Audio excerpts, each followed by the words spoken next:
नमस्कार माऊली. चला ज्ञानेश्वरीच्या सहवासात ज्ञानेश्वरी अध्याय 7 मधील 165 ते 171 ओव्यांच्या सहवासात आपण जाऊया. भगवंताच्या योग मायेमुळे एक प्रकारे आपण सर्वजण अज्ञानाच्या गडद सावलीखाली झाकून जातो. एक प्रकारे आपल्या सर्वांना भुरळ घातली जाते, भूल पडते आणि त्यामुळेच सर्वत्र भरून राहिलेला परमात्मा आपल्याला जीव, जग, सर्व वस्तू मात्र ह्यांच्या रूपानेच दिसतो.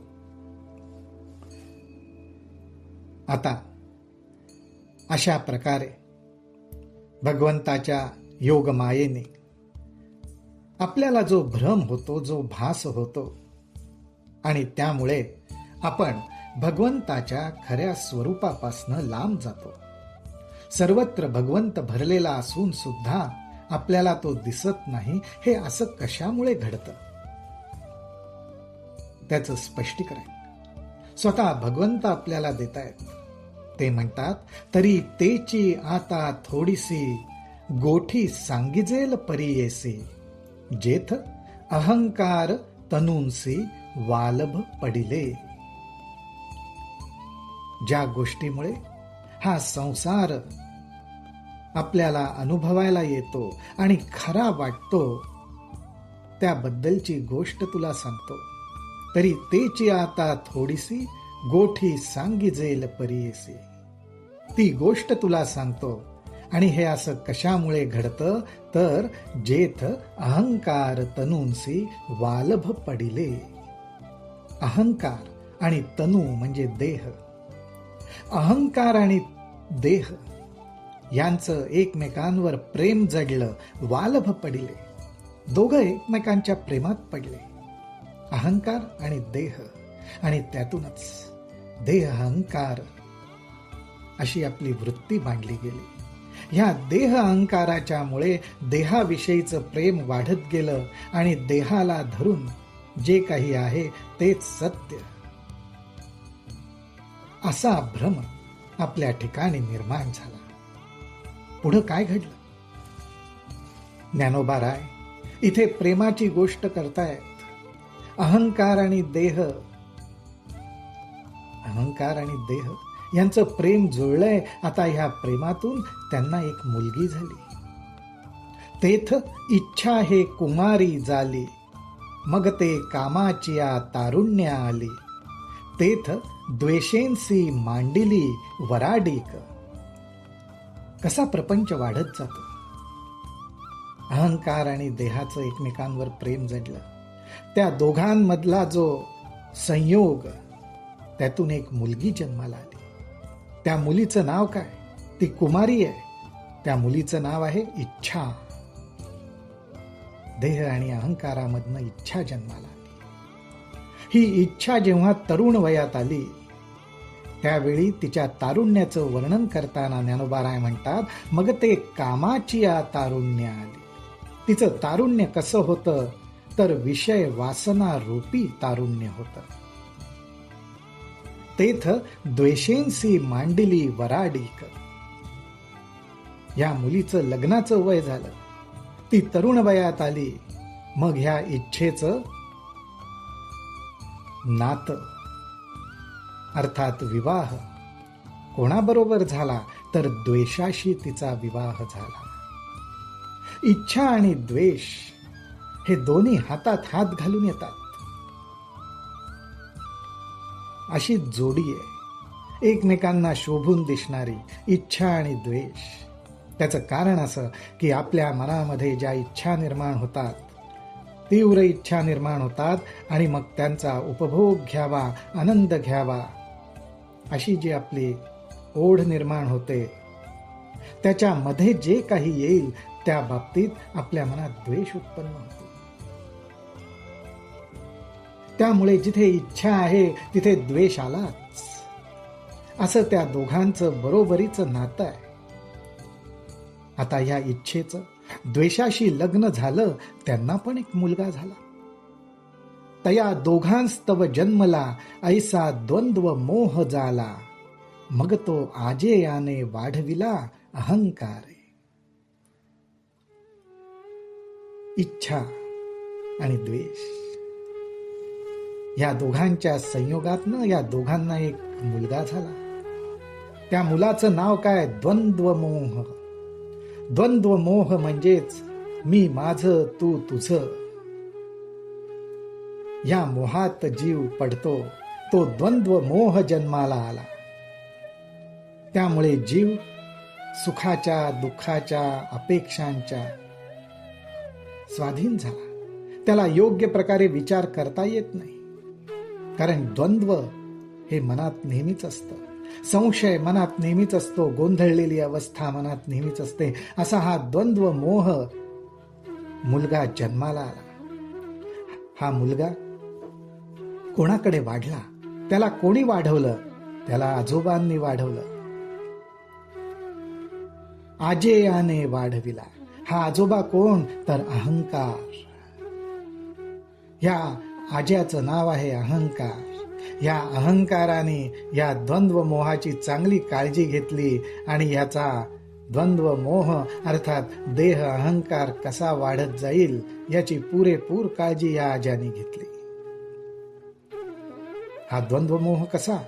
जो धृतीसी सदा प्रतिकूळू, नियमाही नागवे सळू, आशा रसे दोंदिलू, जाला सांगता.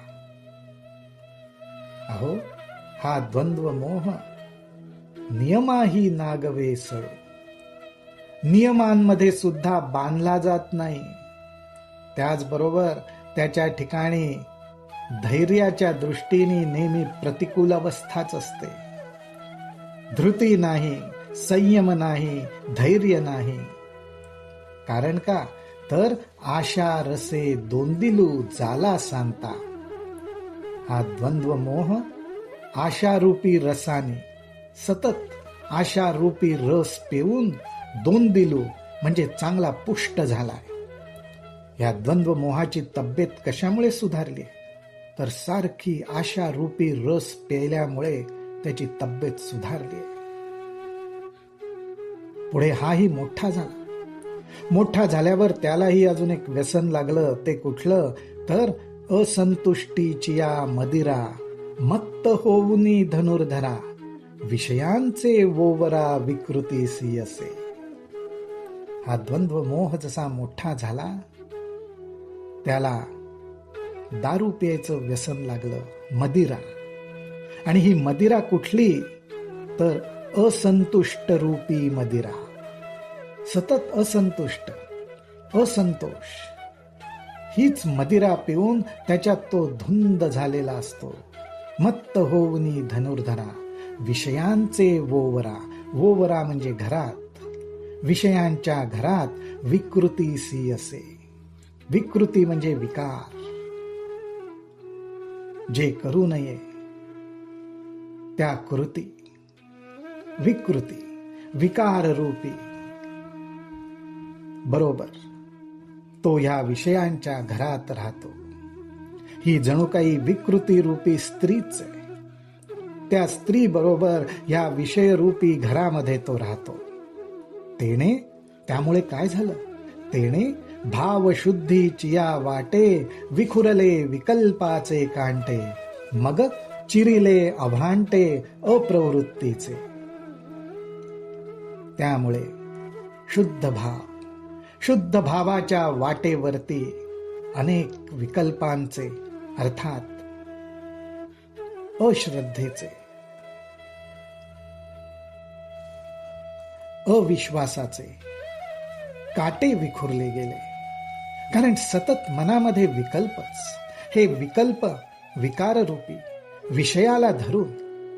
त्यामुळे शुद्ध भाव त्या वाटेवरती चालणं अवघड झालं.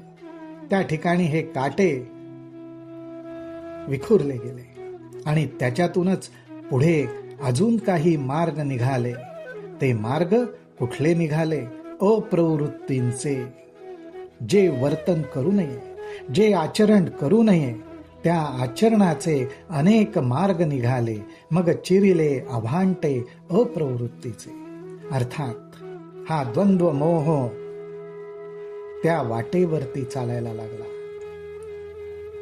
भावशुद्धीची वाट त्यांनी सोडून दिली आणि असं झाल्यामुळेच तेणे भूते भांबावली, म्हणून संसाराची आडवा माझी पडिली, मग महादुःखाच्या घेतली दांडेवरी. असं सगळं झाल्यामुळेच ही भूते म्हणजेच आपण सर्व, ही जीवसृष्टी भांबावून गेली, गोंधळून गेली.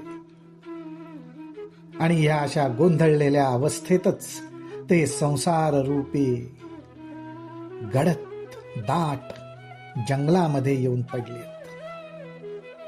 आणि ह्या जंगलामध्ये मग महादुःखाच्या घेतली दांडेवरी. आणि ह्या जंगलामध्ये अतिशय दुःखाच्या दांडक्याने दांडेवरी, दांडक्याने त्यांना मार दिला जातो, त्यांना मार बसतो. कारण का तर विकल्परूपी जे काटे आहेत, अप्रवृत्तींचे जे मार्ग आहेत, त्याच्यावर भांबावून जाऊन ते चालत राहतात, संसाराच्या जंगलात पडतात आणि तिथे दुःखरूपी दांडक्यांनी त्यांना बडवले जाते. हे असं वर्णन या जीवाचं केलेलं आहे.